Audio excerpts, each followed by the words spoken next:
வணக்கம்.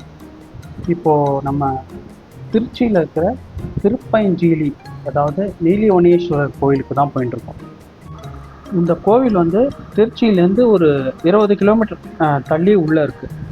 இதோ நீங்கள் பார்க்குறீங்களே, இதுதான் அந்த திருப்பயஞ்சீலி கோவில். முன்னாடி கோபுரம் மாதிரி பெருசாக எதுவும் இல்லை. பட் இந்த கோவில் வந்து 1500லேருந்து 2000 வருஷம் பழமை வாய்ந்ததுன்னு சொல்கிறாங்க. இந்த கோவிலில் வந்து மாங்கல்ய தோஷம், கலத்திர தோஷம், அந்த மாதிரி நிறைய 12 ரகசியங்களுக்கும் பரிகாரம் இருக்குன்னா, இந்த மாங்கல்ய தோஷம், அப்புறம் வந்து கலத்திர தோஷம், இதெல்லாம் என்னோட பிரதருக்கு பண்ணணும்னு சொல்லி இந்த கோவிலுக்கு நாங்கள் கூட்டின்னு வந்திருக்கோம். சண்டேவா போனதுனால செம்ம ரஷ்ஷு. இங்கே என்னென்னா காலம்பரை 9:45லேருந்து 12 வரைக்கும் இங்கே இது பண்ணுறான். இதுதான் அந்த நான் சொன்னேன் இல்லையா கூட்டம். இங்கே தான் அந்த டிக்கெட் வாங்கணும். அந்த கலத்திர தோஷம், மாங்கல்ய தோஷம் எதுக்காக இருந்தாலும் பாருங்களேன், டிக்கெட் லைன் வந்து ரொம்ப பெருசாக நிற்கிறது. இங்கே வந்து டிக்கெட் வந்து 1000 ரூபாய். 1000 ரூபாய்க்கு டிக்கெட் வந்து உள்ளே வந்து அந்த பரிகாரம் எதுக்கும் தராத பாருங்களேன். அந்த ரோஸ் கலர் ஒன்று, ரோஸ் கலர் வந்து உள்ளே நெய் தீபம் ஏற்றுறது. இந்த எல்லோ கலர் வந்து வெளியில் வந்து இருக்கவாளுக்கு அன்னதானம் வாங்கி கொடுக்குறது. உள்ளே அந்த ஒயிட் கலர் வந்து கோயிலில் பரிகாரம். ஃபஸ்ட்டு வந்து இதுதான் உள்ளே நுழையிறது. மண்டபமே இல்லைன்னாலும் ஏன்னு தெரியல மண்டபம் இல்லைன்ட்டு. பட் 1500 வருஷம் பழமை வாய்ந்த கோயில். ஒவ்வொரு இதுவும் பார்க்குறதுக்கும் செம்ம பழமையாக தான் இருக்குது. பட் அந்த காலத்தில் ஒரு சின்ன ஒரு செங்கலே கிடையாது. ஒரு சின்ன ஒரு கல் கூட பேரில் பாருங்களேன். என்ன ஒரு டெடிகேட்டிவ் கன்ஸ்ட்ரக்ஷன். ஒன்றுமே ஆகலை. சூப்பராக இருக்குது கோவில். கோவிலில் மூலவர் இது ஸ்ரீவல்லியேஸ்வரர், அதாவது நீலகண்டேஸ்வரர், வாழைவழநாதர், சுவேதகிரி அப்படின்னு சொல்கிறா. தாயார் வந்து விசாலாட்சி தாயார், நீல் நெடுங்கண் நாயகி அப்படின்னு சொல்கிறா. தலவருஷம் வந்து கல்வாழை. கல்வாழைனா இந்த வாழைப்பழத்தை சாப்பிட முடியாது சொல்கிறது. அதனால தான் இந்த மரத்துக்கு பேர் கல்வாழை அப்படின்ட்டு. ஓகே, ஃபஸ்ட்டு வந்து இங்கே வந்தோன்னே இங்கே தான் வந்து அதை நம்ம அந்த ரோஸ் கலர் டோக்கன் இருக்கு இல்லையா, அதை கொடுத்து நம்ம வந்து நெய் தீபம் இங்கே வாங்கிக்கணும். நெய் தீபம் வாங்கிட்டு அதுக்கப்புறமா பக்கத்தில் போய் அதை வந்து ஃபுல்லாகவே அங்கே ஏற்றணும். இந்த நெய் தீபம் வாங்கி கொடுத்து ஏற்றுற டைமிங்கில் நான் வந்து அந்த ஒயிட் கலர் டோக்கன் ஒன்று இருக்கு இல்லையா, அந்த டோக்கன் எடுத்துட்டு இந்த நெய் தீபம் ஏற்றுறதுக்கு ஆப்போசிட்டில் உள்ளே போய் அங்கேயும் ஒரு லைனு, அந்த லைனில் நின்று டோக்கனில் வந்து ஒரு 4-5 தேங்காய், மாலை, அந்த மாதிரி அந்த பரிகாரம் பூஜை பண்ணுறதுக்கான எல்லா இதுவும் அங்கே தரோம். அதாவது ஒரு சின்ன வெள்ளியில் தாலி. இந்த லைன் தான் சொன்னேன். லைனில் போயிட்டு எல்லாமே வாங்கிட்டு நான் இங்கே வந்தேன். மீன் டைமில் வந்து அங்கே வந்து தெய்வத்தை ஏற்றி முடித்தா. இதையும் வாங்கிட்டு தீபத்தையும் ஏற்றி முடித்ததுக்கப்புறமா என்ன பண்ணணும், இப்போ இந்த பாருங்களேன், இந்த இதில் நேராக உள்ளே போனால் சிவன். ஆனால் உள்ளே போகாமல் நம்ம வந்து கோயிலை சுற்றின்ட்டு போகணும். ஏன்னா சுற்றினா அங்கே தான் வந்து இவர் யமதர்மராஜாவுக்கு சன்னதி இருக்குது. அந்த சன்னதியில் அந்த பரிகாரம் அங்கே பூஜை பண்ணி முடிச்சுட்டு அதுக்கப்புறமா சுற்றின்ட்டு வந்து தான் இங்கே உள்ளே வரணும்.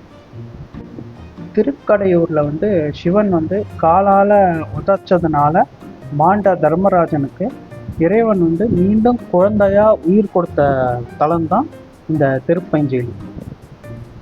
இங்கே தான் வந்து குடவரை கோயிலாக இது உள்ளுக்குள்ளே வந்து யமதர்மராஜனுக்குன்னு தனி சன்னதியே இருக்கீங்க. யமனுக்கு இங்கே வந்து யமதர்மராஜனுக்கு இங்கே சன்னதி இருக்கிறதுனால இங்கே வந்து நவகிரகங்களே கிடையாது. அப்பர் பெருமான் இந்த தலத்துக்கு வரத்துக்கு வழி தெரியாமல் நின்று இருக்கும்போது சிவனே வந்து அந்தன ரூபணத்தில் வந்து அவருக்கு பசி ஆற்றுறதுக்கோசரம் கட்டுச்சோறு அளித்திருக்கார். அதனால தான் இந்த கோயில் வந்து சோற்றுடைய ஈஸ்வரன் அப்படின்னு சொல்கிறான். நாங்கள் ஒரு மஞ்சள் கலர் டோக்கன் பார்த்தோம் இல்லையா, வெளியில் அன்னதானம் கொடுக்கறது ரொம்ப, நம்மளும் அதை சாப்பிட்லாம், வெளியில் இருக்கவாளுக்கும் அன்னதானம் கண்டிப்பாக கொடுக்கணும்னு சொல்கிறான். ஏன்னா அது இந்த கோயிலோட இது. இந்த கோவில் இந்த காவிரி நதிக்கரையில் பாடல் பெற்ற தலங்களில் 61வது தலமாக விளங்குது. இந்த கோவிலில் ஒவ்வொரு வருஷமும் புரட்டாசி அப்புறம் பங்குனி மாதத்தில் வந்து சுயம்புலிங்கத்து மேலே சூரிய கதிர்கள் வந்து படுறதாம். அதை பார்க்கறதுக்கே ரொம்ப மெய் அனுபவமாக இருக்கும் அப்படின்னு சொல்கிறான். நான் பார்க்க சான்ஸ் கிடைக்கல. இந்த பாருங்களேன், இந்த வழியில் தான் வந்து உள்ளுக்குள்ளே வந்து யம தர்மராஜரை போய் பார்க்கணும். போய் பார்த்து முதல்ல இங்கே இந்த பரிகாரத்தை முடிச்சுட்டு அப்புறமா தான் கோயிலுக்கு வரணும்.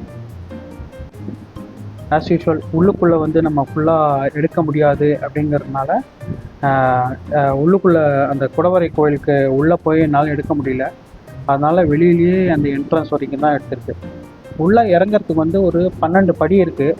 அந்த 12 படியும் வந்து 12 ராசிக்கான பரிகார ஸ்தலம்னு சொல்கிறாங்க. இப்படி தான் உள்ளே போகணும். இதுக்கு மேலே நான் எடுக்க முடியல, சாரி.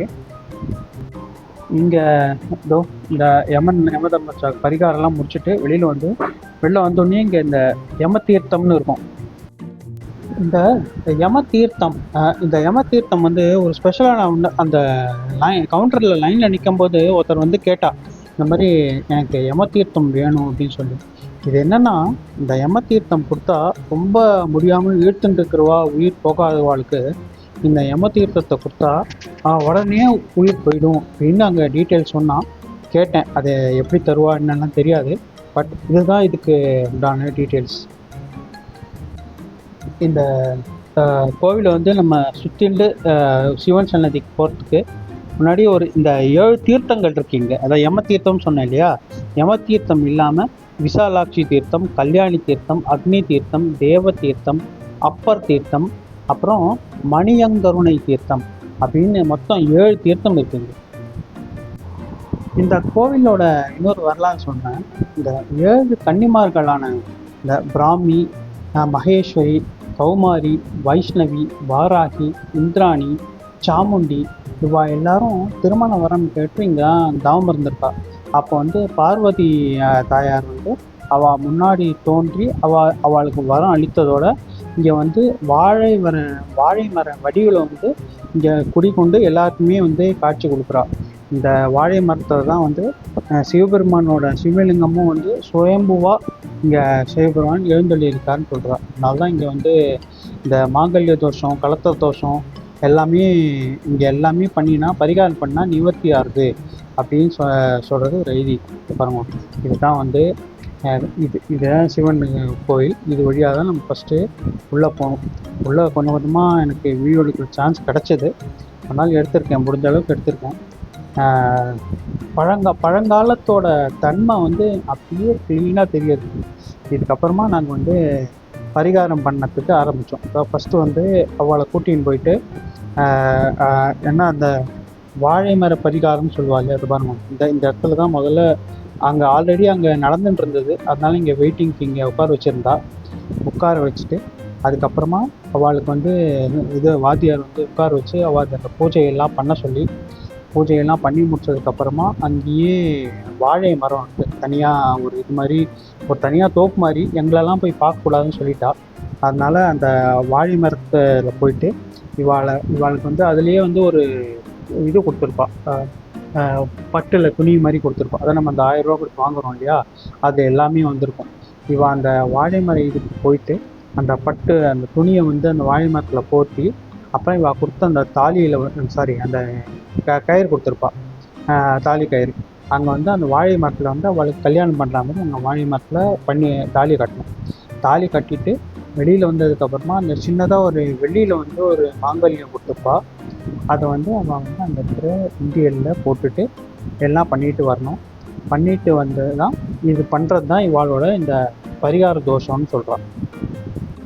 இந்த தோஷ பரிகாரம்லாம் முடிச்சுட்டு அப்படியே வெளியில் வந்தோடனே விசாலாட்சி தாயார் சன்னதி இருக்கும். அந்த சன்னதியில் அந்த சன்னதியில் போயிட்டு ஃபைனலாக எல்லாம் பண்ணி முடிச்சுட்டோன்னே இவாளுக்கு அந்த பரிகார தோஷம் முடிஞ்சிடுறது. இதுதான் இங்கே இருக்கிற அந்த தோஷ பரிகார இது. திருச்சியில் வந்து சத்திரம் பஸ் ஸ்டாண்ட்லேருந்து நான் பஸ்ஸில் வரதுக்கு சொல்கிறேன். திருச்சியிலேருந்து சத்திரம் பஸ் ஸ்டாண்ட்லேருந்து உங்களுக்கு வந்து திருப்பஞ்சிலிக்கே பஸ் இருக்குது. நீங்கள் அந்த பஸ் ஏறி இங்கே வரலாம். அங்கேருந்து கிட்டத்தட்ட ஒரு 45 மினிட்ஸ் ட்ராவல் இருக்கும் பஸ்ஸில் வந்தால். அதை தவிர உங்களோட ப்ரைவேட் வெஹிக்கிள்ஸ்லாம் இருந்ததுன்னா தாராளமாக வரலாம். எந்த ஒரு கஷ்டமும் இல்லை, ஈஸியாக வந்துடலாம் கோயிலுக்கு. என்னோடய பிரதிநிலா மூலமாக தான் எனக்கு இந்த கோயில் பார்க்குற சான்ஸ் கிடச்சிது. இந்த கோயிலும் திருப்பஞ்சலி கோயிலையும் பார்த்துட்டேன். இதோட இன்ஃபர்மேஷனையும் தெரிஞ்சுக்கிட்டேன். என்னால் முடிஞ்ச அளவுக்கு இதை ஷேரும் பண்ணியிருக்கேன். ரொம்ப நல்லா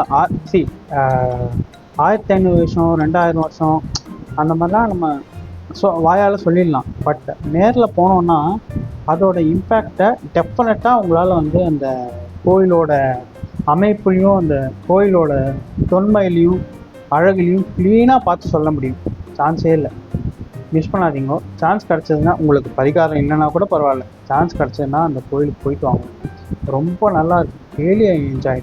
நீங்களும் என்ஜாய் பண்ணியிருப்பீங்கன்னு நினைக்கிறேன். தேங்க்யூ. Thanks a lot. இந்த வீடியோ உங்களுக்கு பிடிச்சிருக்குன்னு நினைக்கிறேன். தேங்க்யூ. பிடிச்சிருந்தா என்னோடய சேனலுக்கு சப்ஸ்கிரைப் பண்ணுங்கள். Thanks a lot.